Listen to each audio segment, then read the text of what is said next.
Welcome back to Coffee and Conversation. And this is usually the part just before the intro where we get into the Audie news so that people who are not particularly interested in what's going on in a cat's life, Audie doesn't understand that a bit, can just skip past the intro and avoid this. Well, Audie is sleeping behind me on the chair. He had a very exciting day this week. Wednesday, Orlando came over to clean up the yard for me, and Jane came over for a visit at the same time. So Audie had two of his favorite people here with him for it was like a couple of hours. He was delighted. He could go from getting petted by Jane to go run around the other side of the yard, get petted by Orlando, supervised, because that's what he does. It's like, oh, I don't like the way you're picking up those leaves. Do it differently. Pet me. And then he'd come back over. Jane, you're not petting me. He was just beside himself with joy. The problem is the last couple of days, he's begun demanding, repeat performances. Hey, where's my company? You gave me company. I had company. It was wonderful. What happened? Where did it all go? So he has been shrieking at me for company for the past 2 days. Now, Audie got his name. I usually tell people he was named after Audie Murphy, who was a war hero. What a wonderful thing to name my cat for. In reality, he was named for my friend's granddaughter, a little baby named Audrey, who couldn't bear to be set down. She would scream if someone wasn't holding her. And I mean, that's cute. And when it's your granddaughter, you tolerate that sort of thing. But I had a feeling that would get old very quickly.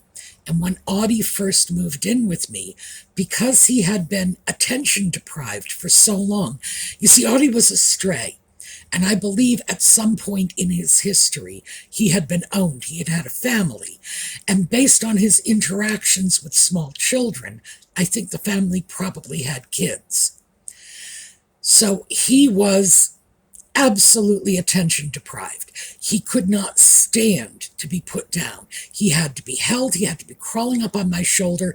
If I was not snuggling him and cuddling him, he made his displeasure known. He was very vocal about it.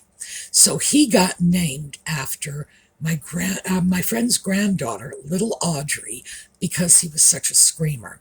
And the last couple of days, we have gone back to this screaming and, pick me up and hold me thing. And like I say, it's cute at first, but after a while, it's like, please, kitty, go away.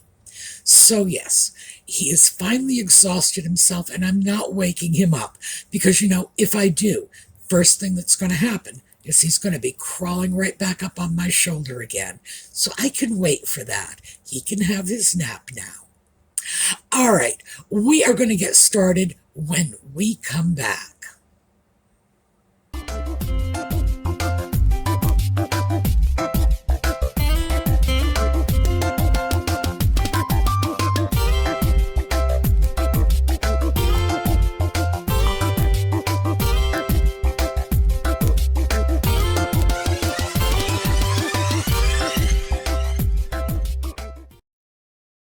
Okay, we are back. We've got our coffee. That's really not too bad. And we've got the cat sound asleep behind us. So let's start off by taking a look at this. This is a scarf, one of my newer acquisitions, and it's got a beautiful set of pastel stripes on a beige ground. And I'm sure you are all just thinking to yourself, oh, what a lovely lady's scarf. Oh, no. Here. I don't know if you can see it. Yeah, I think you can actually see the wings. Airplanes. And this pattern of airplanes is just running right through the scarf. Let's see if I can find a good one. Here, this is a good one. Even the little wings are going through the beige background.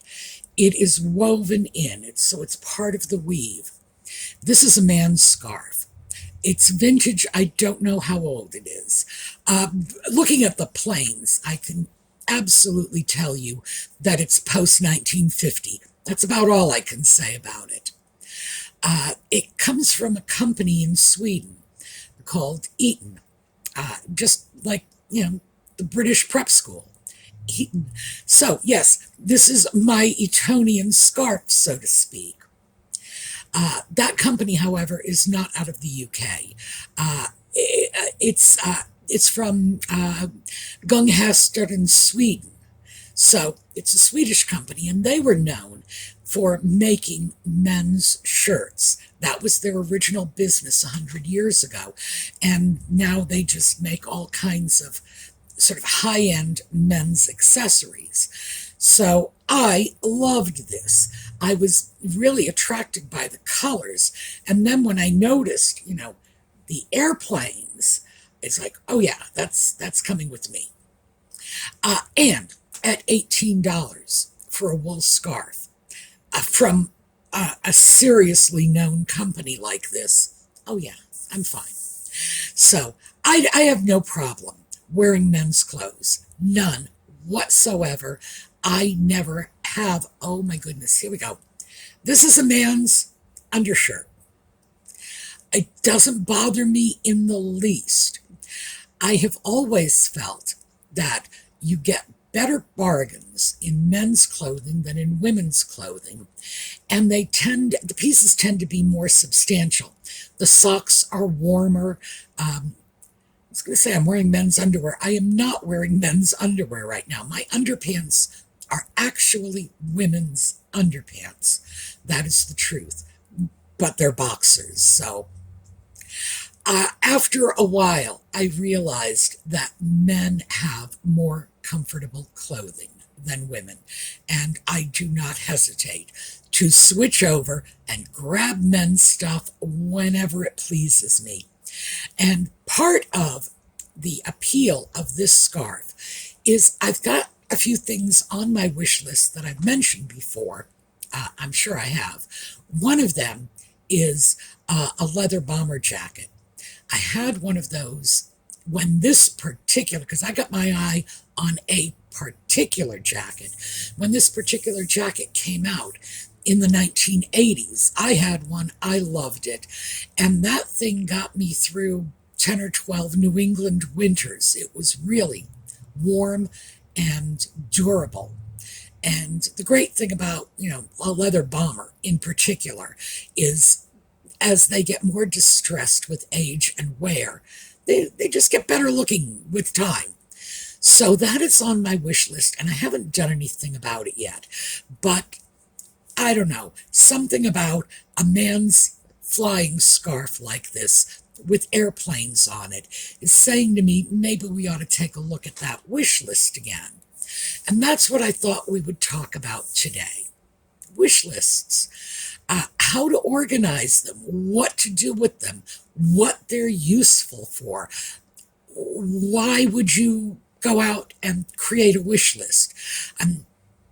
Kind of sounds like something that just makes you unnecessarily acquisitive and envious. And, well, I have found that creating a wish list is one of the things that helps me curb my spending. I know, and I'm just talking about buying a new scarf. See, my problem with the scarves is they never go on the wish list. My scarves console me when I am depressed or unhappy. And lately, it's been whenever I've been considering the passing of the late Queen. And that does kind of get to me. I'm starting to wonder now if the Queen's passing didn't simply remind me of my own mortality. I don't know, because you would think it's been over a year.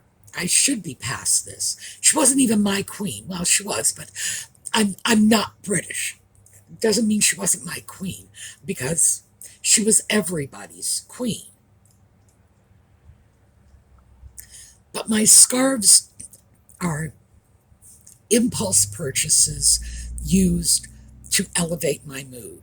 So when I get depressed about the Queen passing, I will go and find myself some Queen scarves, usually nice plaids, occasionally a wool piece, but, makes me feel better. But other than that, my wish list is what keeps the rest of my spending in check, especially for more expensive items. Did I mention this was $18? Yes, okay, $18. It was a bargain. There was another scarf that I recently acquired. I will show you a picture of it because I haven't pressed it yet, so I don't want to dig it out and let you see it all wrinkled. I'm just going to show you a picture. This had been on my wish list for almost a year. Now, this is an Airtaste scarf.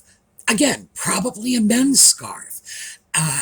These scarves were designed to be just draped over the back of your neck and hanging straight down. You don't tie them in knots or whatever. Just let them do their thing. And this one, the Airtaste, I had seen a vintage Airtaste scarf, beautiful Art Deco design. And I had grabbed a couple of different patterns, thrown them into my wish list, and said, oh yeah, that is on my wish list. And this one came up. I was fortunate because this one is not black and white or black and white and red. Airtaste, because of the Art Deco influence in these designs, used colors that we today think of as Art Deco colors, but were in fact not Art Deco colors. Black and white and gold were not fashionable clothing colors. The clothing colors that were fashionable in the Art Deco era were the Jazz era colors. So when I got this scarf, well, when I saw it before I bought it, no, when I saw it, the time between I saw and I bought could be measured in nanoseconds because it was great. It was the Airtaste design I was looking for, and it was the real Jazz era colors, the flame colors, the oranges and sort of deep reds and yellows, very Jazz era colors. And those are colors that show up in my wardrobe a lot more frequently than black and white. So, wonderful! It had been on my wish list. My wish list is where I put items that I really ought to be thinking about before I buy them.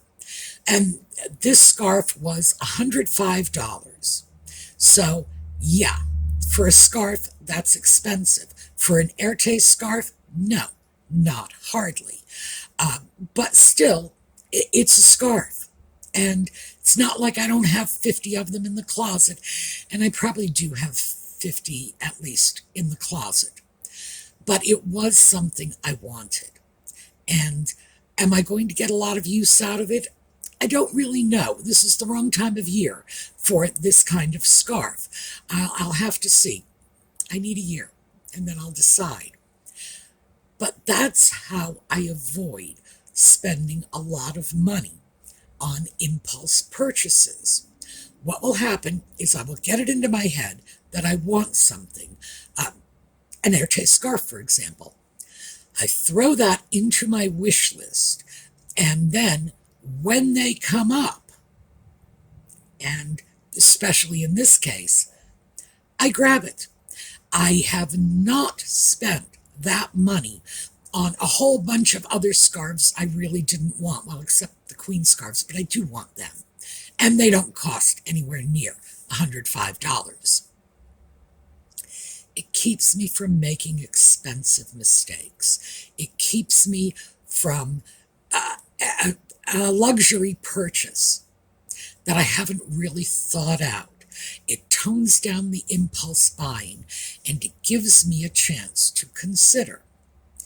So when I start to look at this, you know, the leather bomber jacket that I really, really want that is still in my wish list, that's 300 some odd dollars. Am I going to just rush out and grab a jacket at 300 some odd dollars without giving it thought? No, no. It doesn't matter that I have that exact jacket. Well, it does matter. The fact that I have that exact jacket tells me I'm absolutely going to get $300 worth of use out of it. No question about that. But I still want to think about it. What I'm thinking about with regard to that jacket, by the way, is not getting a leather bomber. It's just that there are a great many leather bombers with nice distressing, that you can get in the used market that I'm probably going to like just as well and will cost less. And that's what I'm playing with. But still, so back to my point.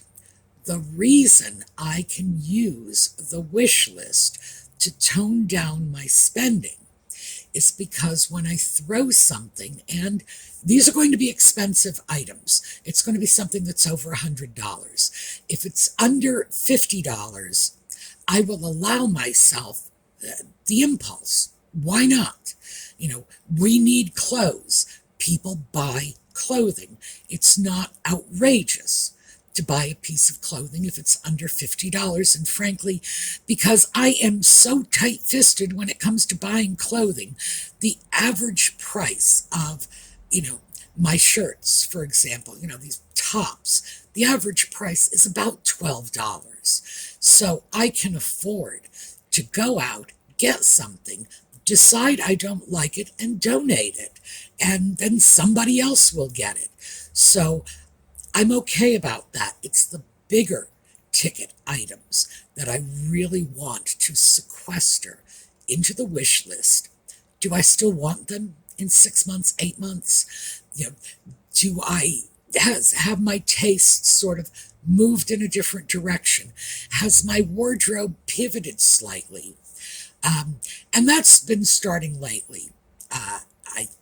It's sort of moving a little more into the browns and tans. I'm not sure why that is. Maybe it's just that I like those colors, because in fact I do. But the wish list means that if something is no longer fitting into my wardrobe, I can just eliminate it from the wish list. I didn't spend money on it. I'm not going to take a loss on it. I'm not going to have to go through the hassle of reselling, if it's an expensive piece, or donating if it's a less expensive piece, because it didn't come in the first place.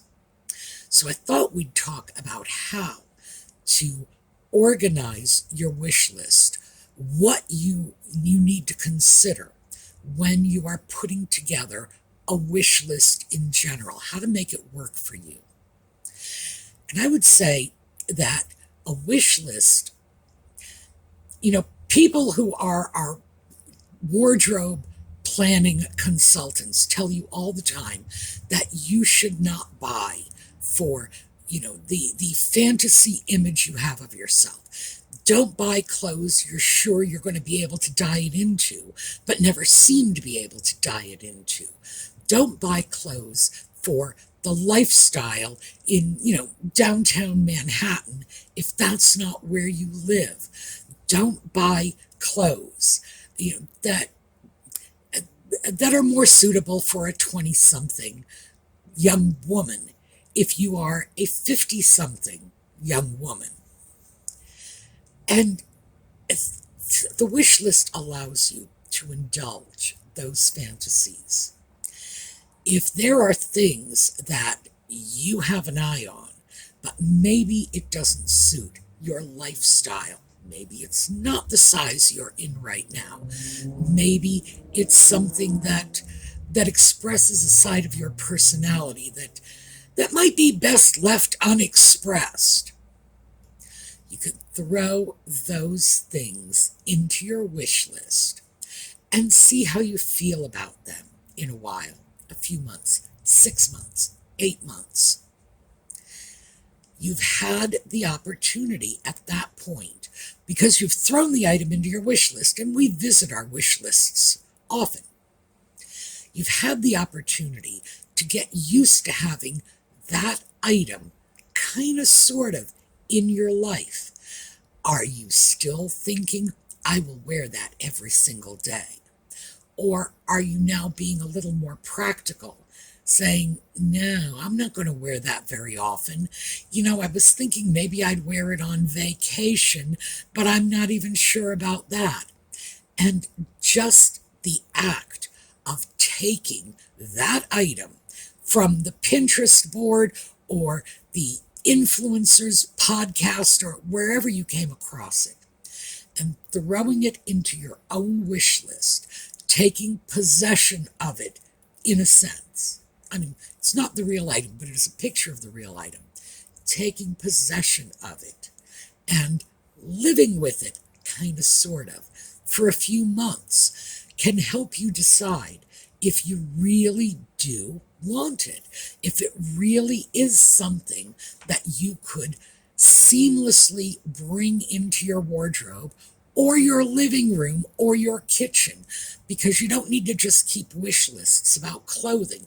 You can do it about new drapes or, a new set of china, whatever. And when you've had a chance to live with it in your little fantasy wish list, do you still want it? Have your tastes changed? Did you find something else? Did you find a sofa cover that would clash with those curtains? And now you have to pick and choose. Wish lists can be very, very valuable tools. I find for me, what they do is they keep me from impulse spending on big ticket items, because my cutoff point is $100. If I'm going to buy something and it's more than $100, it has to spend time in the wish list. It has to. I don't have a set period of time, and maybe a set period of time would be helpful to you. For me, it's just a question of throwing it in there long enough for me to either decide, yeah, I really want this, or no, I don't. And in some cases, like the bomber jacket, it's been in my wish list for months. So your wish list can save you a whole bunch of real world money just through the act of sort of spending monopoly money on it, which is how I think of it when I throw a piece into my wish list, which is a folder. I've shown you my system before. I'll show it to you very quickly again. Folder on my desktop. I will grab a picture. I will throw the item in there. I'm spending monopoly money on it. I haven't really bought it. I'm not really spending money. It's just in there. And when I throw the photos in, I change the name of the photo, and I will put all of the relevant information in the name. Who's selling it, when I saw it, how much it cost, anything like that. That kind of information, just to keep me tracked in. And so if I do decide to buy it, I know where to go to find it. So when I start looking at this and I realize I have, in many cases, things have left my wish list. I have completely saved myself money. But in other cases, and that bomber jacket is one of them, that's been in my wish list for months, which means even though I haven't actually saved any money, I have deferred the purchase, kicked it forward. That's enough time to save for a large purchase. That gives you time to take the money you would ordinarily spend on that, spend it on something else. It's like any day that you're not spending money is a good day. And when you have large purchases and you can push them forward, just kick them ahead a week, a month, a year, who knows, you're always going to make out in a situation like that. Always. The worst thing that will happen is at some point you will go back, you will look at the item, and you'll check it out in the store and the price will have gone up. Or you will decide that you wanted, but it got sold out. Well, here's my thinking on getting sold out. If it got sold out, that is the universe's way of telling you it was not meant to be yours. And I have no trouble with that. I might have wanted something, it got sold out. I'm like, oh well, it's out of my wish list. Because remember, I had the chance to live with it for months. And if I had really, really wanted it all that badly, I would have bought it. So that is the conversation I have with myself. It's like, well, you didn't buy it. That means you didn't want it anywhere near as badly as you thought you did, and having that temptation removed by the item getting sold out is just as well, so move on. And I don't have trouble doing that. I know it's sort of a game I'm playing with myself, but I don't have trouble with it. If it has in fact gone up, that's usually not a problem for me either, because I will either go hunt and look for the same thing at a better price, or I figure if I wanted $350 worth, I probably wanted $380 worth too. So I don't worry about those things, mostly because I know I am not making the purchase now. I haven't bought it, I'm not going to buy it. I also know I can buy it right now if I want to, but I'm choosing to defer the purchase. And that means when consequences rain down because of that, I'm fine with it. Totally fine with it. Now, I know this probably won't work for everyone. It's a mindset you kind of have to talk yourself into. But I have no trouble. Well, I'm the queen of delusion. I have no trouble whatsoever talking myself into this state of mind. It's in my wish list. I can buy it whenever I want to, but as long as I continue to tell myself I can defer it, that really means I don't want it as badly as I thought I did, so it's all good.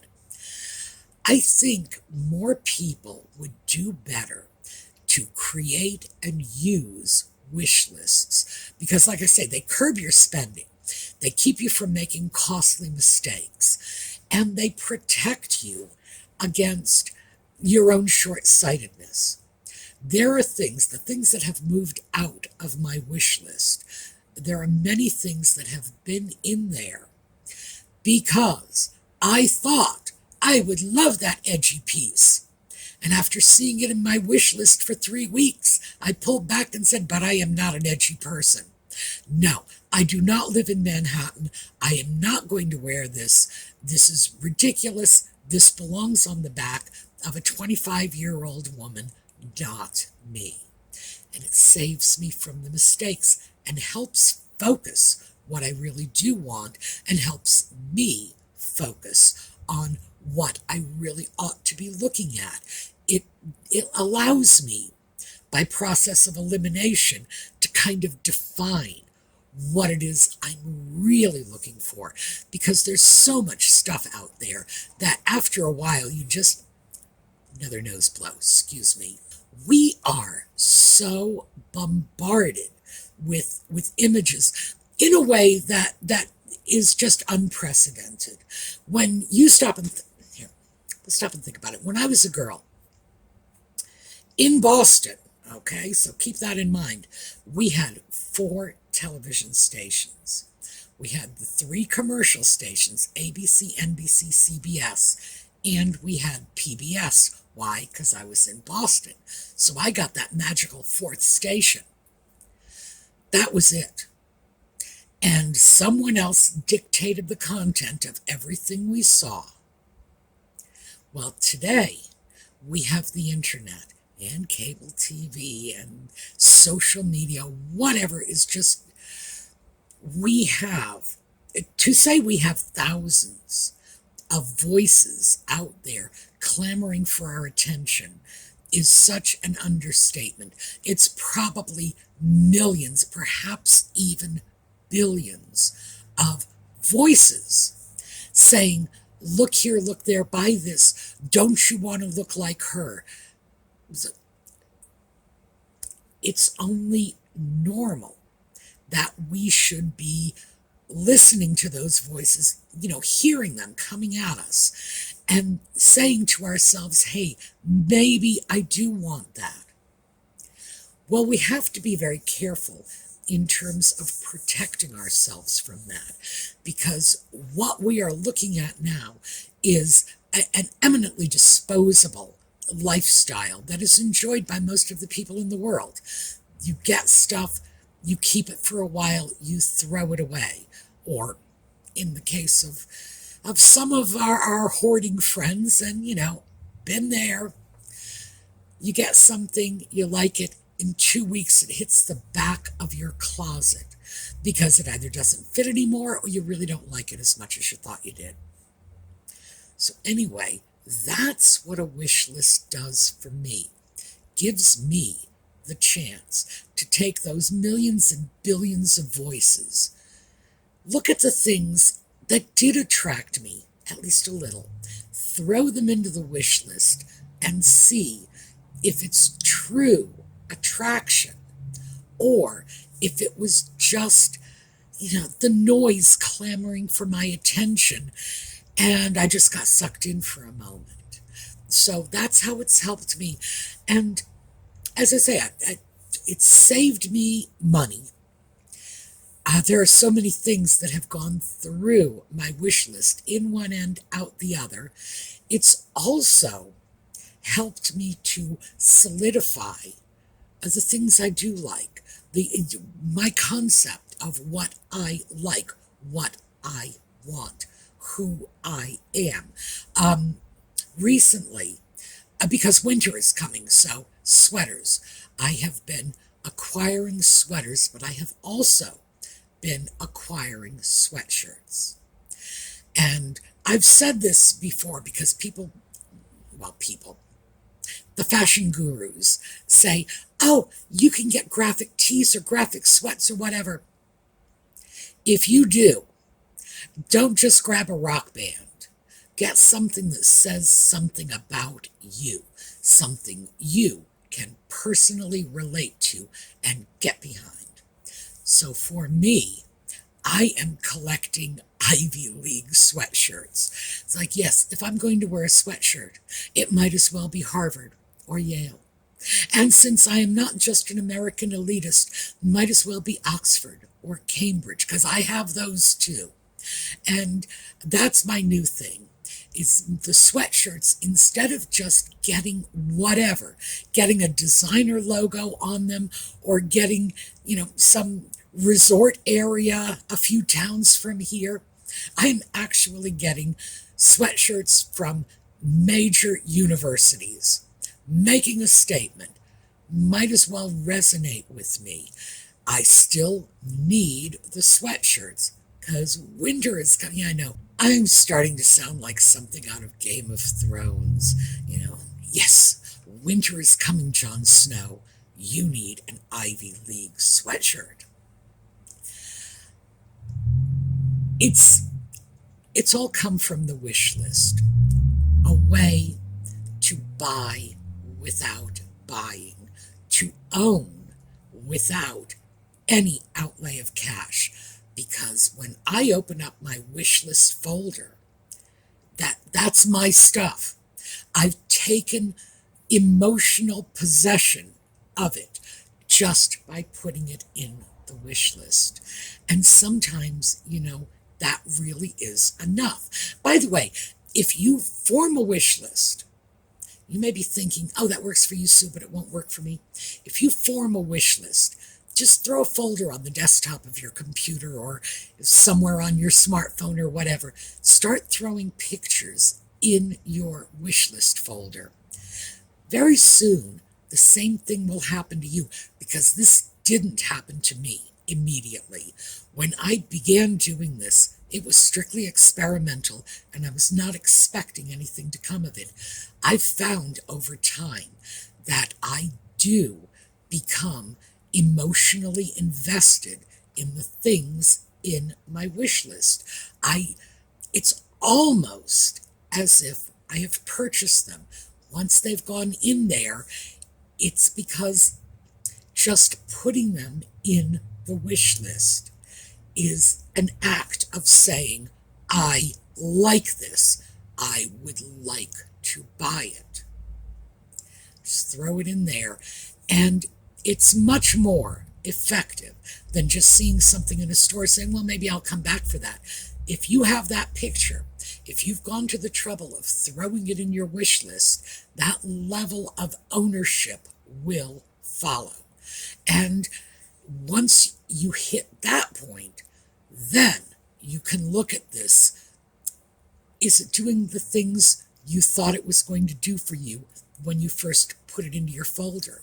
Are you excited to look at it 2 or 3 weeks later? Do you still think it's worth the money they were asking? Because you certainly thought so when you threw it in your wish list. Is it still doing that? Does it still fit in with your wardrobe? Is it still saying something about you? Is that how you want the world to view you? So, yeah, I find it very, very valuable, and it has kept me from dropping $300 some odd on a bomber jacket that, even though I bought it once, I know I love it, I know it will make me happy because it made me happy before. For some reason, I'm still having a little reservation about it. And so it's going to stay in my wish list for a while. I think the reservation I'm having is I have seen similar jackets for less money. And I think that's where it's coming in. That's what my hesitation is. But we'll see. Nevertheless, that $300 some odd is still in my pocket. So I can still play around with this decision. I've bought myself time, and it's cost me nothing. All right, that is what I have for you today. The cat is still snoozing behind me. He's actually snoring. I can hear him. So we'll see. I'm going to try to film this at a different time tomorrow. Tomorrow's video. I'm going to try it at a different time. See if I can catch him when he's awake and not wailing, because it's been a while since he's made an appearance. All right, we are going to take a look at a slideshow on the way out. I will see you all tomorrow, and in the meantime, have a terrific day.